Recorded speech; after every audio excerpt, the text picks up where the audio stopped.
नमस्ते, मी वंदना. पुन्हा एकदा माझ्या चॅनलमध्ये तुमचं सगळ्यांचं स्वागत. तर मी तुम्हाला प्रिन्सेस ब्लाऊजची स्टिचिंग दाखवते, तर व्हिडिओ पूर्ण बघा. माझ्या चॅनलला सबस्क्राईब नसेल केलं तर नक्की सबस्क्राईब करा. आता मी अगोदर बाही जोडून घेतली. काठपदरची साडी आहे. अशाच पद्धतीने दोन्ही बाही जोडून घ्यायचे.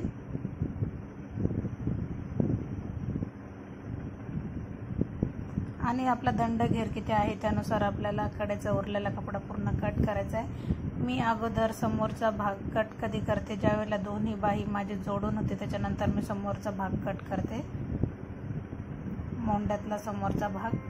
आणि आता मी पाठीचा गळा काढलेला नव्हता तर मी कट करून घेतल्याच्यानंतर आता गळा आपल्याला जोडून घ्यायचा आहे. तर व्यवस्थित आपल्याला सेट केल्याच्यानंतर टाचन पिन लावले तरी पण चालते. आता याला दाब शिलाई देऊन मला लेस लावायची, तर मी याला दाब शिलाई देणार. उरलेला कपडा पूर्ण कट करते. आणि हमेशा आपल्याला ज्यावेळेस दाब शिलाई द्यायची तर टच द्यायला विसरू नका, म्हणजे आपण ज्यावेळेस पलटी कपडा करतो तर फिनिशिंग व्यवस्थित येते.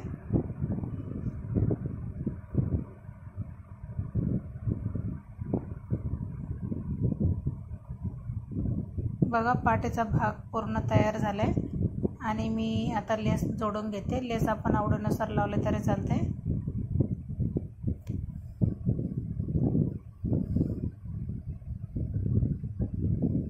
डबल शिलाई मारली लेसला, म्हणजे त्याची दाब व्यवस्थित दिसतो. आता पाठीला मी पट्टी लावते. आपण 1.25 इंचाची पट्टी काढून लावली तरी पण चालते. जास्त ब्रॉड पण टिप मारायची नाही. अर्धा इंचावर जरी पट्टी मुडपून घेतली तरी पण चालते. जास्त मोठी लावली तर मग आपल्याला हात शिलाई करावी लागते पाठीला. आता समोरचा भाग समोरासमोर ठेवून आपल्याला जोडून घ्यायचा आहे. दोन्ही बाजू बरोबर आहेत का नाही ते आपल्याला चेक करायचे आणि जोडून घ्यायचे. उलटा सुलटा व्हायला नको आहे. ज्यावेळेस आपण अस्तर जोडतो तर आपल्याला गळ्याच्या बाजूने हमेशा टच करून दाब शिलाई द्यावा लागते, म्हणजे फिनिशिंग व्यवस्थित येऊन जाते.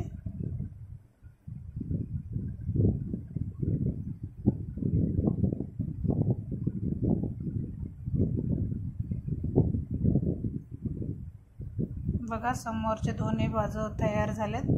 आता आपल्याला ज्यावेळेस आपण प्रिन्सेसचा कट जोडतो तर आपल्याला हमेशा वरूनच खाली यावं लागते आणि आपल्याला डबल शिलाई मारून घ्यायची. दोन्ही बाजू सेम जोडून घ्यायच्यात. आपल्याला चेक करून घ्यायचं आहे. हुकलूक पट्टीची बाजू कमी जास्त तर झाली असेल तर आपल्याला अगोदरच कट करावं लागते.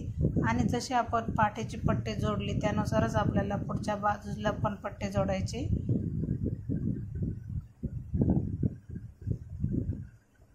अशा पद्धतीने दोन्ही बाजू आपण जोडून घ्यायच्यात, हुकलूक पट्टी पण.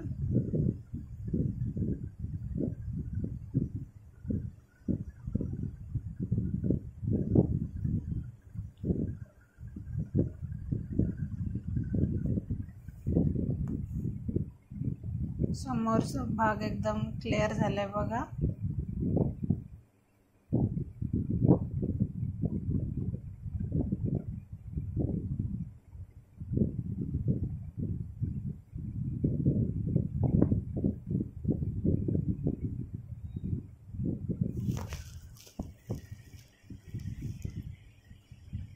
आता दोन्ही बाजू सेम आहेत का नाही आपल्याला चेक करायचं आहे. नंतरच आपल्याला हुकलूक पट्टी जोडायची. कमी जास्त काही होऊ द्यायचं नाही. शोल्डर जोडताना आपल्याला गळ्याच्या बाजूनी व्यवस्थित आहे का नाही, कमी जास्त होतं का नाही याची आपल्याला काळजी घ्यायची. आणि नंतर आपल्याला शोल्डर जोडायचे. शोल्डर जोडल्याच्या नंतर हमेशा मी बाही मधून सुरुवात करते. मधून म्हणजे शोल्डरपासून सुरुवात करते.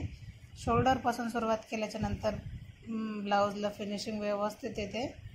आणि कमी जास्त जरी कडेने झालं मोंड्यामध्ये तर आपल्याला कट करायला पण सोपं पडतं. ओढताड अजिबात करायची नाही बाही बसवताना. आता उरलेला कपडा मी पूर्ण कट केला आहे. नॉर्मल उरलं तरी पण आपल्याला कट करायला काही अडचण येत नाही, कारण आपण सेंटर हा मधला काढलेला असतो. अशा पद्धतीने जवळजवळ ब्लाऊज हा कंप्लीट पूर्ण झाला आहे. आता आपल्याला फिटिंग करायची, तर मी फिटिंग कशी करते ते बघा. अगोदर सुईच्या बाजूने एक शिलाई मारून घेतली. नंतर उलटं करून आपल्याला जे आपलं माप असेल त्यानुसार आपल्याला फिटिंग करून घ्यायची. अशा पद्धतीने ब्लाऊज हा माझा कंप्लीट झाला आहे. व्हिडिओ आवडला तर नक्कीच लाईक करा, शेअर करा आणि सबस्क्राईब करायला अजिबात विसरू नका. आता फिटिंग आपल्या याच्यानुसार करायची, कस्टमरच्या मापानुसार. बघा ब्लाऊजची फिनिशिंग अशा पद्धतीने जवळजवळ ब्लाऊज पूर्ण झाले. पुन्हा एकदा सांगते, ब्लाऊजची फिनिशिंग कशी वाटली नक्की कमेंट करा, म्हणजे मला येणाऱ्या व्हिडिओमध्ये नक्कीच तुम्हाला चांगले व्हिडिओ पाहायला भेटेल.